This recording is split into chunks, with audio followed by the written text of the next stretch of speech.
When it comes to running form, running stride, one area that a lot of runners struggle with is tight hip flexors. And in Jonathan Beverly's book, Your Best Stride, he talks about the reasons that tight hip flexors are so prominent among runners and just people in general in modernized, westernized world, but also B, talks about why tight hip flexors actually mess up your running stride and rob you of efficiency, rob you of having your best form. So in the book, Beverly gives several recommendations of stretches you can do, exercises you can do, and movements you can do to test how tight or how not tight your hip flexors may be. In the book, each of the exercises has an illustration and a pretty good written description of how to do each movement correctly. However, for some folks, those illustrations and those descriptions are still about as clear as mud. So if you're unsure of how to do any of the exercises focused on the hip flexors from Your Best Stride, you are in luck because we are going to demonstrate all of them right here. So if there's a certain exercise you want to skip ahead to, go ahead and look down in the description, click the timestamp for each exercise, and it'll bounce you right there. Otherwise, we'll just move through them one at a time. In the book, there are 3 stretches designed to help isolate and stretch the hip flexors. I'm only going to show you one of them because, as far as I'm concerned, it's head and shoulders the best one.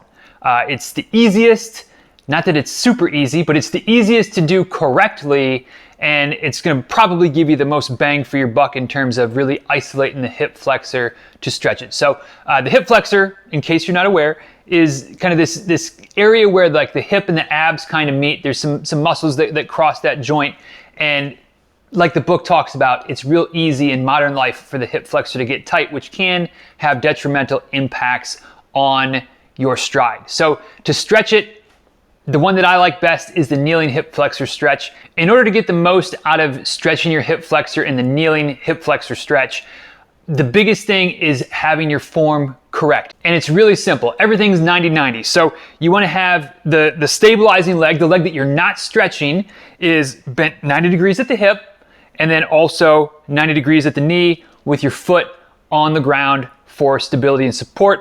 The other leg, you want your hip pretty much straight up and down with that 90-degree bend at the knee that's on the ground. And this is the leg, in this case, my right leg, is the leg that will be stretching the hip flexor on. So if you need a little bit of balance, if you need a little bit of support, grab some yoga blocks, a chair, a wall, whatever that you can kind of lean on, touch, whatever to make yourself stable. Once you've done this a few times, you probably won't need as much stabilization and support that way, but if you need it, it's not going to take away from the stretch at all. In fact, it's going to help the stretch because you're going to be able to go deeper because you're not trying to maintain balance. You're not wobbling all over the place. So when you get yourself in this position, if you're, depending on how tight you are, you may already feel a little bit of a stretch through here.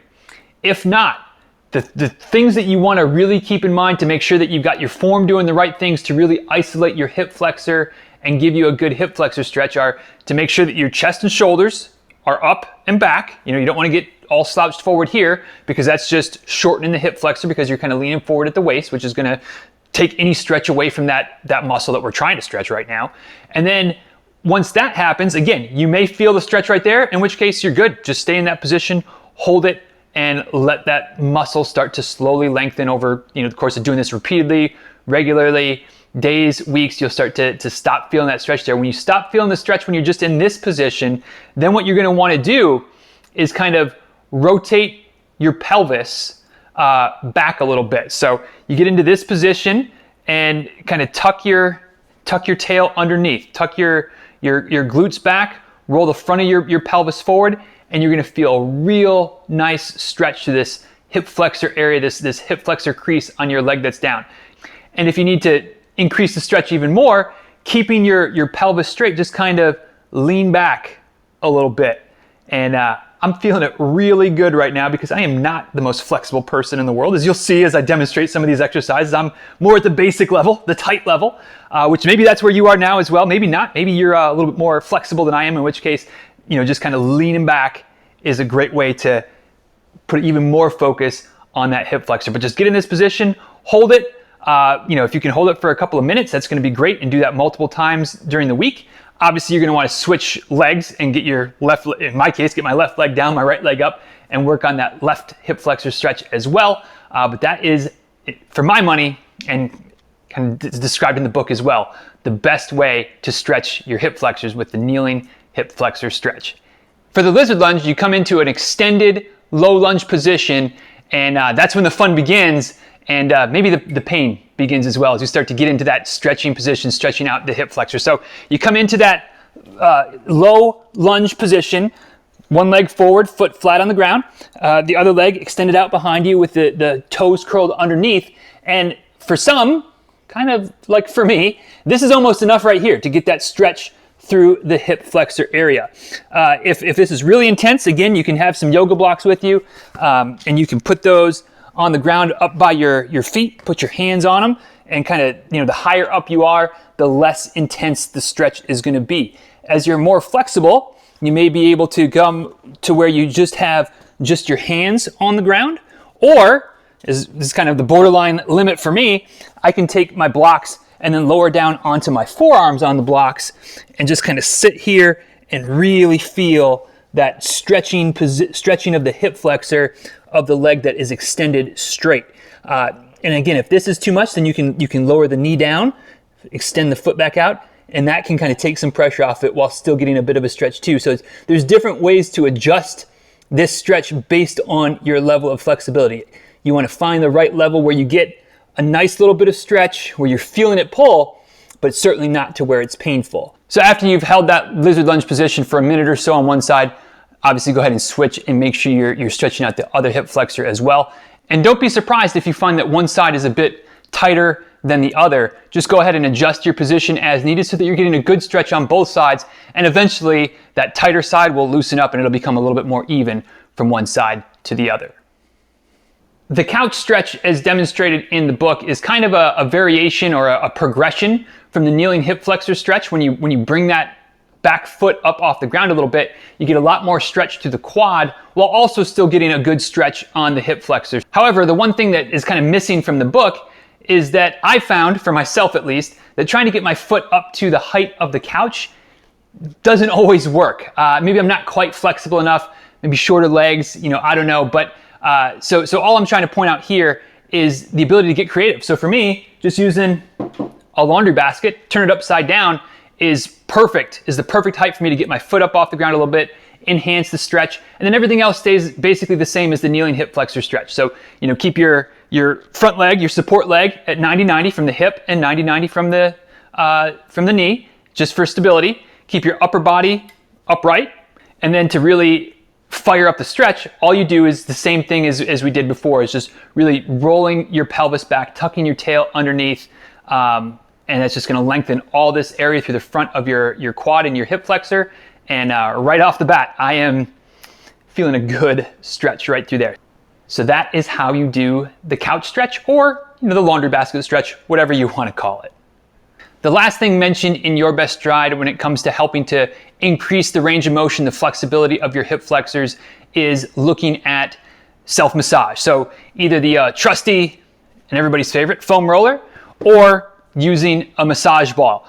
Not gonna lie, the foam roller is a little bit less intense than the massage ball, but done right, you're gonna feel both of them, and they both are great tools to help break up any adhesions, any tight muscles that are in that hip flexor area, which is gonna then allow that muscle to relax more and really help you to improve that flexibility, that range of motion in the muscle. So if you're gonna use your foam roller, one thing that you don't wanna do is position the foam roller kind of, the muscle over the central part of the roller itself.